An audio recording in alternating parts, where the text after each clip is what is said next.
Hello, and welcome to Midday Debates. Today we have Austin Schroeder, Zach Simons, and Austin Rash. We'll be discussing about if cursing should be allowed in school. Now, in our school system, cursing sends you to the principal's office. Now, these fine men to my left believe we should be allowed to cuss. These fine men to my right believe we should not be allowed to cuss in school. So, do you think cussing should be allowed in school? I believe we have freedom of speech, so we should have the right to say whatever we want in school. And you, Zach? I think the same thing. We should be able to say what we want whenever we want. But if we say whatever we want, won't we get in trouble for more words? We could, but if we're not directing it to someone, then we should be fine. Okay, and you, Austin? I feel like we shouldn't be able to use curse words in school because it's disrespectful, and you don't know if you could be directing it to a group of people or someone else. Fine point. Now, do you think there should be certain words you can't say in school?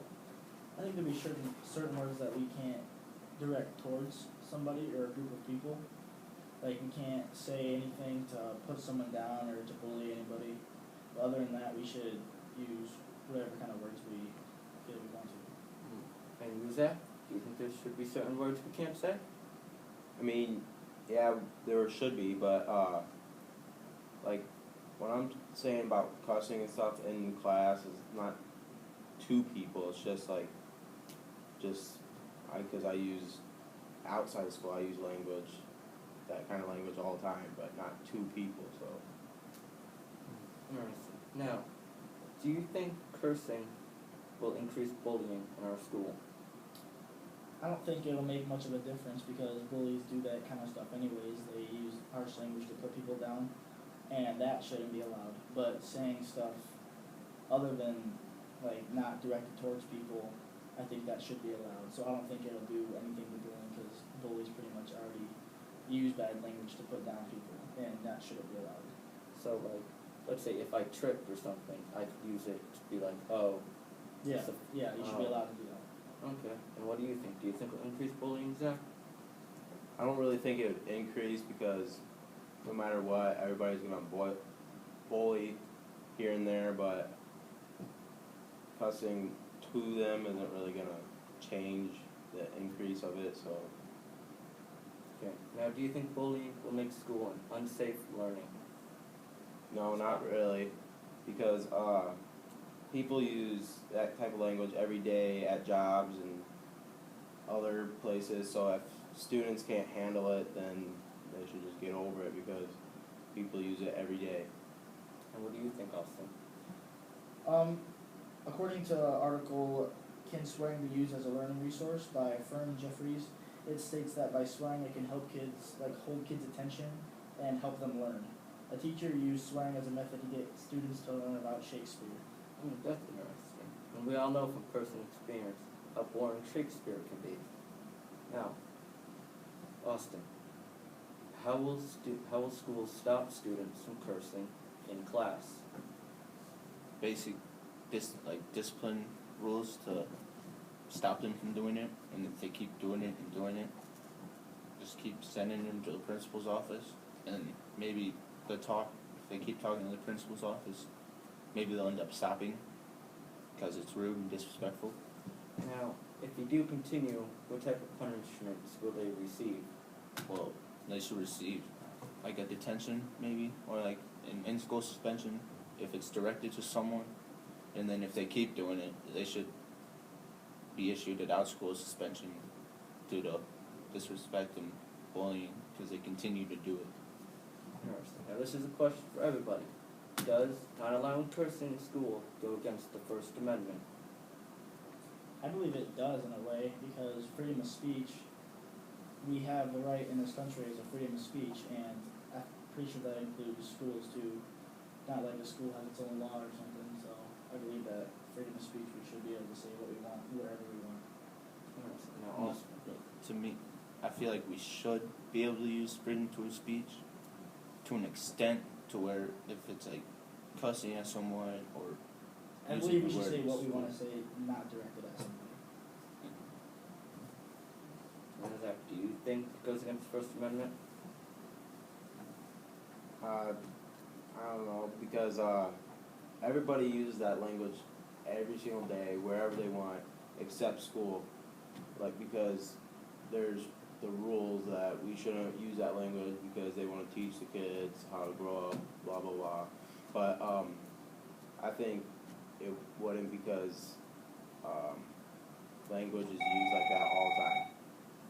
Interesting. Now, how will schools deal with bullying if it increases from allowing curse words in school? Anybody? Can you repeat it? Okay. How will schools deal with an increase of bullying if we allow profanity in school? Basically, by a student going to that person, the principal or like a teacher or someone near around, and telling them that it's happening instead of being a bystander and letting it happen and keep happening, because you don't know what that person's thinking inside their head or like how they feel on the inside. So personally, if you see it happening, or like if you know someone is doing it, you should go tell someone and have that teacher talk to that person or the principal. Interesting. Now, do you guys think how could school deal with increased bullying if we allow profanity? Well, bullying and cussing are two different things. Bullies use cussing to put people down, and that's how bullies are. That's how all bullies are. But just swearing in school, it's different than bullying. So I don't think they're similar at all. I just think that bullies, no matter what, bullies use swearing, and bullying's not right. So we're not really talking about bullying. Okay. Now, if we allow cursing in school, does that mean a teacher could cuss out a student? No. I feel like no, because if you allow it to an extent to where you can't curse at a group or person, and if that teacher does it to a student and calls it out a student, she's basically being, or they're basically being a bully to that student, which is disrespectful and rude as a teacher, because you're growing up. You should know when is a right and when there's a wrong to be able to cuss at. If a teacher says it to a student, then that's like the teacher is bullying them. If they're saying it because they're mad at the student, then that's not right. But if a teacher should be able to say what they want anyways because they're adults, but they shouldn't say that to a student, to a kid, because that's considered bullying from a teacher. Now, should certain words get more of a harsh punishment than other words? I believe racial words and like sexist words and just stuff like that, I think that shouldn't be allowed if you're directing it towards somebody. Like if you're saying it to them or talking about somebody, that shouldn't be allowed. But like basic swear words and stuff that you just talk about in everyday life, that's the stuff that should be allowed. Zach, do you think certain words should get a harder punishment than others? I mean, if you're saying it to someone, then yeah, but if you're just saying it, like if you trip or something, or if you like do something if it comes out accident, then no. But if you're like bullying someone, then yeah. I agree with what Austin said. Racial slurs should not be allowed. Me personally, affected my life before I moved here, because I didn't go to school for 2 weeks due to that stuff being said to me. And when I went to the principal's office, they didn't do anything about it. They just told me what I wanted to hear. So me knowing I was going to school and I was going to get picked on every day, and people being able to say whatever they want to me without the principal doing anything is wrong. That's bullying, and that's not what we're talking about. We're talking about just swearing in general. That's what's really wrong. So, that concludes this episode of Midday Debates. Please join us next time where we will be talking about which came first, the chicken or the egg. Thank you and good night. How many minutes is that?